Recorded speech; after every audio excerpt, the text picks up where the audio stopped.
Hello everyone! Welcome back to my YouTube channel. It's Sam Sembayan. So for today's video ay tuturuan ko naman kayo kung paano mag-update ng guest details on Cebu Pacific. So first thing first is disclaimer lang po, hindi po ito sponsored video. And also this video po is intended for those na hindi po alam kung paano mag-update ng guest details at wala rin talagang alam na pwede palang i-update yung guest details nila. So, kapag namali po kayo ng input ng spelling ng passenger nyo, wag po kayong mag-alala kasi pwede po natin yung i-update sa Cebu Pacific. Okay? So, just follow the steps po na ibibigay ko. First is, mag-login kayo sa Cebu Pacific na account nyo on their website or mobile app. The second one is, go to manage booking. So, makikita nyo po yan doon sa account nyo kapag na-login nyo na po. And then, the third one is, enter your booking reference and last name to access your reservation. Okay. The fourth one is, update the necessary details such as your name, nationality, passport details, birthday, or contact information. So, yun po ang pwede nyong i-update kapag siguro na mali nyo talaga yung pag-input or may nakalimutan kayo. So, pwede nyong i-update dito. And the last one is, i-save nyo yung mga changes na ginawa nyo sa inyong booking.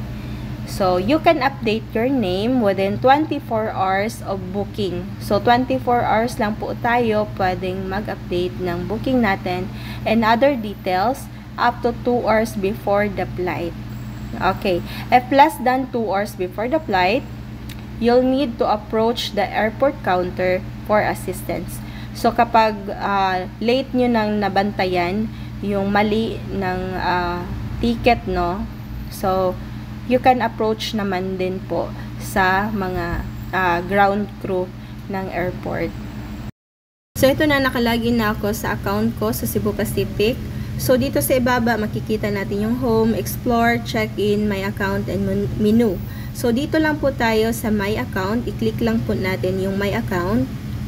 And then, kapag na-click nyo na yung my account nyo, makikita nyo dito yung my bookings, voucher settings, and logout. So, dito lang tayo sa My Bookings to view all your bookings.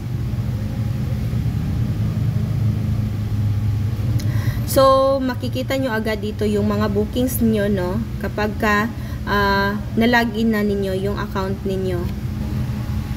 At kapag hindi nyo nakita yung booking nyo, no? Pwede kayo mag-add another booking. So, andito lang siya sa baba. Scroll down lang kayo. So, dito, ilagay lang natin yung booking reference number and last name ng client. So, dito naman sa pag-update, i-click lang natin yung i-update natin, no, na details. So, for example, dito tayo sa nabook ko kanina. So, i-click lang natin yung manage.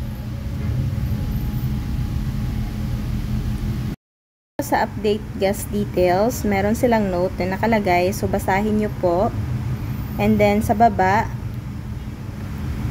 and then dito sa baba, pwede nyo nang i-update yung name. So, dito sa name po, pwede nyo siyang i-update within 24 hours. So, after 24 hours, hindi na siya pwedeng i-edit. Meron ako ipapakita sa inyo mamaya ng booking ko last month. So, papakita ko sa inyo kung bakit hindi na siya pwedeng ma-click, no? So, meron din siyang expiration, kumbaga. So, 24 hours lang po tayo pwedeng mag-change ng name or mag-update ng name.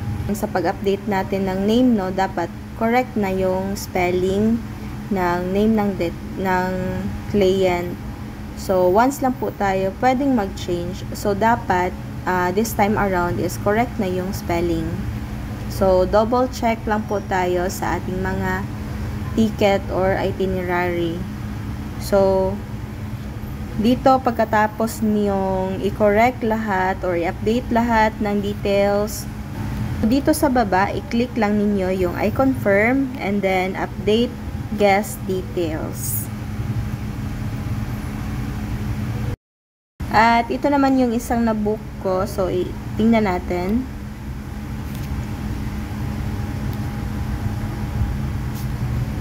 So, dito ay, kung mapapansin nyo, hindi siya editable na, no? Yung name niya and then the last name. Kasi, nabook ko siya, mga ilang months na rin yung